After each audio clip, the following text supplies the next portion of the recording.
name is Philip Freedman. I collect Audubon, but not the big expensive ones. I collect the small ones. They're called Octavio edition. Audubon spent many years traveling up and down this country painting birds. He had a large collection of birds, and he wanted to publish a book.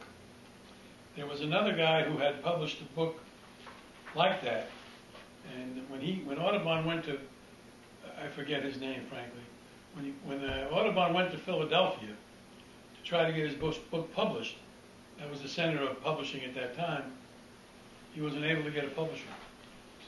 So his in-laws, he had married a woman whose family was from England, and they had some influence, so they gave him a bunch of letters of recommendation to some fairly well-to-do people in England. He went to England, and he found a publisher in Scotland named Lazar. These paintings were, the birds were painted life-size, so the pages on which they were going to be printed were called the double elephant folio. They're 29.5 by 39.5 in size. And they have a watermark on them, two different watermarks at two different times. And that's how you can determine if it's a real Audubon, by examining the watermark. So they sold, the way they sold these books, not only Audubon, but other people who did, natural history books were the vogue at that time in Europe. They would get subscriptions. People would buy a subscription, and then as they printed them, they would send them prints. And then each time they sent them prints, people would send money. Birds of America cost $1,000, which in 1830s was a lot of money. And they generally published 5 at a time, usually one larger print and some smaller prints, and they would send them. And eventually, people bound them into books, and it's bound into usually three volumes. There are several places where the owners never bothered to get them bound. The library in New Bedford, Massachusetts, has an unbound set of the Birds of America because the merchant that bought it never put it in a book. But after the first 10 were printed, these were engravings. And then after the engravings were printed, they would then be hand colored. Well, this guy Lazar, his colorists went on strike, and he couldn't settle with them. So Audubon went to London, and he found a guy named Havel, Havell, and the edition of the Birds of America is called the Havel edition, and Havel's name is on the lower right of every print. And Havel took the job on. It took almost 9 years to do the whole thing. The birds, as I said, are life-size, and that's one of the reasons the pages had to be so big. And some of the larger birds appear to be like contorted in order to get them to fit onto the page. As I said, they're all hand-colored. There were 435 prints in the original Birds of edition. The last one that sold at auction that I know of went for $14.7 million. But when Audubon came back to the United States, he had lived in England off the money that he had earned. He had some money when he came back. He also had several sets of the Birds of America that hadn't been sold, because people would drop out.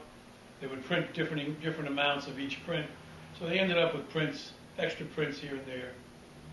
But he decided he wanted to do a small version, so it's called an Octavio edition because it's about 1/8 the size of the large one, about 7.5 by 10.5. These were not engravings, however. They were lithographs. Lithography had just come in.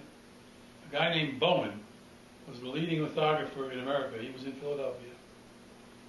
What they would do is they would take the original Bird of America print hanging on the wall. They had a device called a camera lucida, which had mirrors, and by moving it closer or further away, they could project that picture down onto the lithography stone in the size that just by trial and error, they got it to the size they wanted. They were printed in black and white, and again, all hand colored. Job on. It took almost 9 years to do the whole thing. The birds, as I said, are life-size, and that's one of the reasons the pages had to be so big. And some of the larger birds appear to be like contorted in order to get them to fit onto the page. As I said, they're all hand-colored. There were 435 prints in the original Birds of edition. The last one that sold at auction that I know of went for $14.7 million. But when Audubon came back to the United States, he had lived in England off the money that he had earned. He had some money when he came back. He also had several sets of the Birds of America that hadn't been sold, because people would drop out. They would print different amounts of each print, so they ended up with prints, extra prints here and there. But he decided he wanted to do a small version, so it's called an Octavio edition, because it's about 1/8 the size of the large one, about 7.5 by 10.5. These were not engravings, however. They were lithographs. Lithography had just come in. A guy named Bowen was the leading lithographer in America. He was in Philadelphia. What they would do is they would take the original Bird of America print hanging on the wall. They had a device called a camera lucida, which had mirrors, and by moving it closer or further away, they could project that picture down onto the lithography stone in the size that they, and just by trial and error, they got it to the size they wanted. They were printed in black and white, and again, all hand colored. There were 500 prints in the Octavio edition, and they were sold the same way. There were 100 parts, 5 each. They would get subscriptions.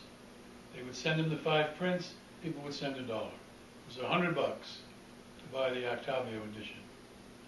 And there were more birds in the Octavio, more prints than in the Birds of America, because he had gotten some new species that had come in from an expedition that went out west. Plus, in the Birds of America, because they were so large, he put several species on one page toward the end of the process, because they were getting tired of it. They wanted to get over it. And they were printed about 1,200 Octavio editions. And after that, the first edition was the only one Audubon supervised. He died in the 1850s, I think, early 1850s, maybe 1852. I'm not sure exactly.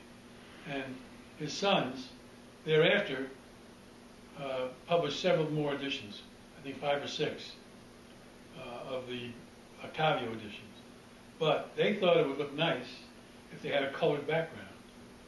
So it's kind of an easy way to distinguish between the first edition and a later edition, because most of the later editions, they have a colored background. Now, some of the first editions do as well, because if the bird is white, obviously the background has to be colored, because the white is the color of the paper. And of course, the little ones are not as expensive as the big ones.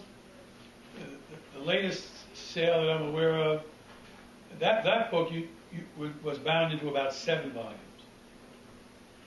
and it went for $85,000. The latest sale, and those prints, depending on their condition, and condition is very important, because if the books were in Mississippi or Georgia, where it's very damp, the print, you see, in the Birds of America, there was no printing. They published the printing in 3 separate volumes.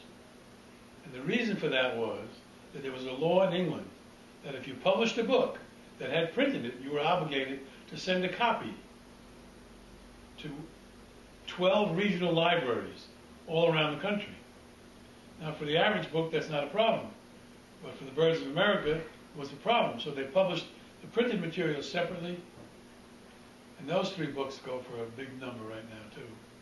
But when they did the Octavio edition, they included the printing part with the books. But the result was, in places where it's very damp, particularly, the print comes off on the back of the print itself.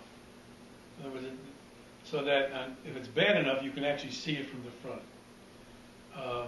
And it's very difficult and expensive to remove it. And that's why you see a wide variety of prices. The ones that have a substantial print offset, let's say the turkey, which is about a $2,000 print, you can get it as cheap as $400. But you'll get a print that when you hold it up, you'll see all this printing offset on the back of it. And they can go as high as $3,500, $4,000 for a real clean, say, great blue heron or a great horned owl.